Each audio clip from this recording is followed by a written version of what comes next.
Hello everyone, I'm Sneha. Welcome to my channel Learn with Sneha where learning is fun.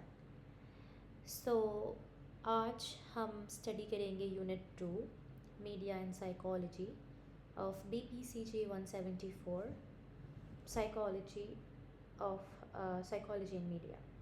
So let's start with block 1 unit 2 starting with the introduction.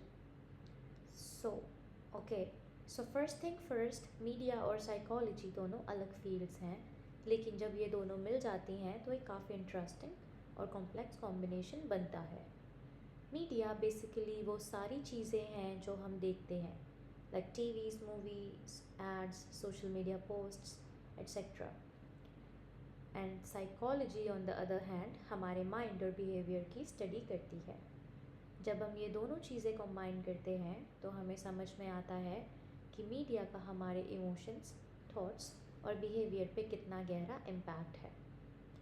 तुम्हारी social media feed, TV shows या कोई movie जो तुम देख रहे हो, ये सब तुम्हारे माइंड को इन्फ्लुएंस करते हैं, चाहे तुम्हें पता हो या ना हो। Let's take an example.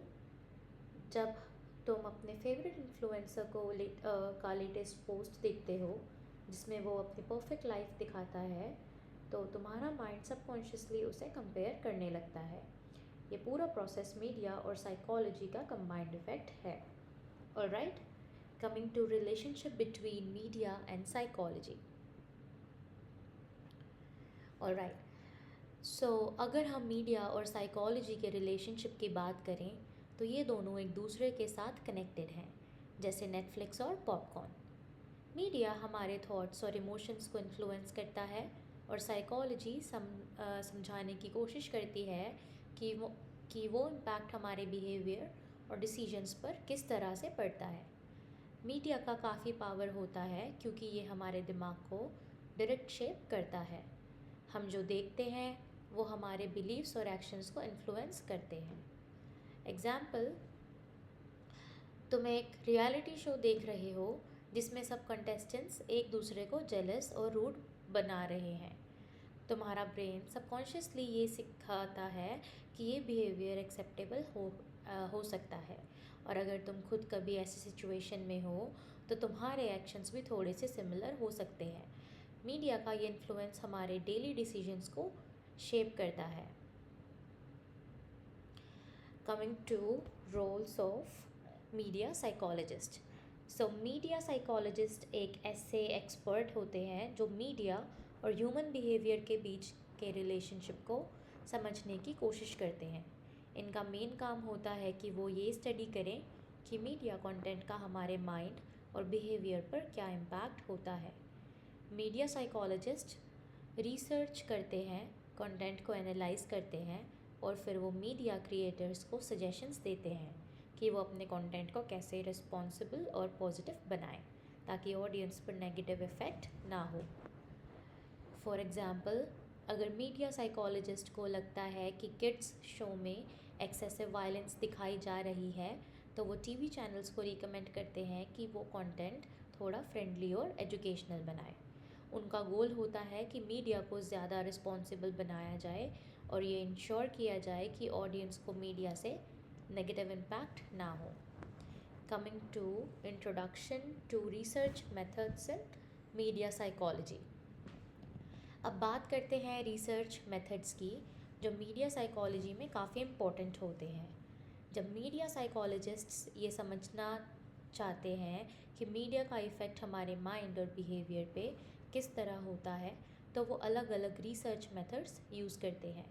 ये मेथड्स उन्हें एक कॉन्क्रीट अंडरस्टैंडिंग देते हैं कि किस टाइप का मीडिया कंटेंट लोगों पे कैसे इम्पैक्ट डालता है।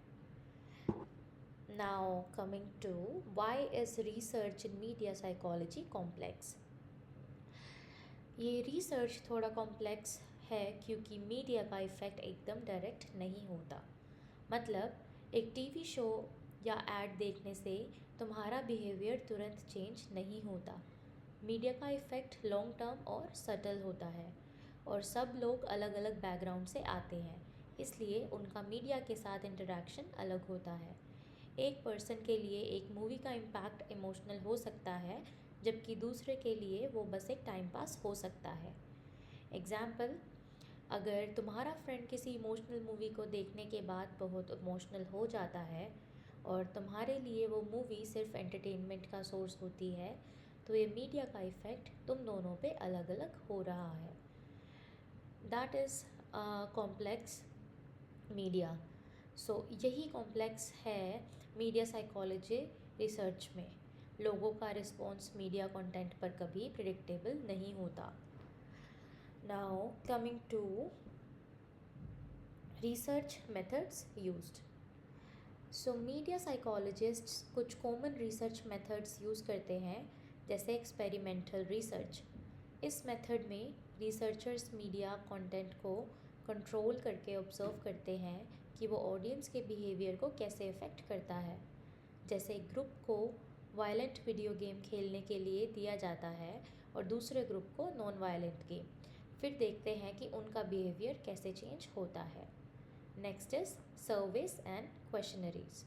ये मेथड मीडिया कंजम्पशन और बिहेवियर को समझने के लिए यूज़ होता है। लोगों से डायरेक्टली पूछा जाता है कि वो किस टाइप का मीडिया कंज्यूम करते हैं और वो उनके इमोशनल और बिहेवियरल चेंजेस को कैसे इफ़ेक्ट करता है। Coming to next one, which is observational research. In this method researchers real world setting में मीडिया के इफ़ेक्ट्स को ऑब्जर्व करते हैं। जैसे उन्हें देखा जाता है कि लोग मीडिया कंटेंट को कैसे रिएक्ट कर रहे हैं। And the last is content analysis. इसमें रिसर्चर्स मीडिया कंटेंट को एनालाइज करते हैं, जैसे TV shows, movies, ads etcetera, ये समझने के लिए कि मीडिया में किस टाइप के मैसेजेस दिखाए जा रहे हैं, जैसे violence, body image issues etcetera. Example, अगर एक रिसर्चर ये स्टडी कर रहा हो कि how social media posts effect mental health, तो वो सर्विस कंडक्ट करेगा, एक्सपेरिमेंट्स करेगा और इंस्टाग्राम जैसे प्लेटफॉर्म्स का कंटेंट एनालाइज करेगा। Alright, coming to next topic, which is ethical issues in media psychology research.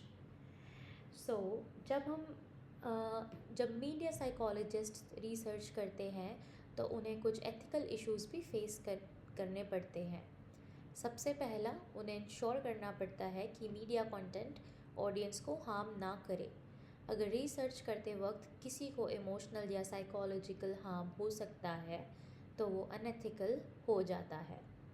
Media psychologists को ये भी इंश्योर करना पड़ता है कि उनकी रिसर्च में लोगों की प्राइवेसी सेफ़ हो और उनका कंसेंट लिया जाए। मतलब अगर किसी को स्टडी करने के लिए इन्वॉल्व करना है तो उन्हें अपनी रिसर्च के बारे में क्लियर इन्फॉर्मेशन देनी पड़ती है और उनसे परमिशन लेनी पड़ती है। Alright, so let's take an example. अगर एक मीडिया साइकोलॉजिस्ट एक स्टडी कंडक्ट कर रहा है जिसमें लोगों को वायलेंट टीवी शोज़ दिखाए जाते हैं, तो उन्हें इंश्योर करना पड़ता है कि वो पार्टिसिपेंट्स को वार्न करें और उनका कंसेंट लें। अगर रिसर्च के दौरान किसी को साइकोलॉजिकल डिस्ट्रेस होता है तो उन्हें इमीडिएट सपोर्ट भी देना पड़ता है। Alright, now coming to the summary. तो यूनिट 2 मीडिया और साइकोलॉजी का ओवरऑल आइडिया ये है कि मीडिया और साइकोलॉजी एक दूसरे से डीपली कनेक्टेड हैं। मीडिया हमारे माइंड्स और बिहेवियर को इन्फ्लुएंस करता है और साइकोलॉजी ये समझने की कोशिश करती है कि वो इन्फ्लुएंस कैसे होता है। मीडिया साइकोलॉजिस्ट्स का रोल है कि वो ये समझें और इंश्योर करें कि मीडिया का इफ़ेक्ट पॉजिटिव हो।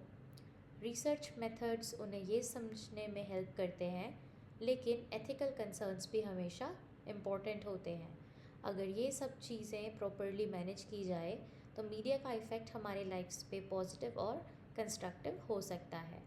एग्जाम्पल, जैसे हमारे फेवरेट इन्फ्लुएंसर का पोस्ट देखकर हमें इंस्पिरेशन मिलती है, मीडिया का पॉजिटिव इम्पैक्ट हमारे मेंटल हेल्थ पे हो सकता है। अगर मीडिया रिस्पॉन्सिबली यूज़ हो तो वो हमारे बिहेवियर को पॉजिटिव शेप कर सकती है। Alright guys, we're done with unit 2. I will be posting a separate video with all the question and answers. Thank you for watching.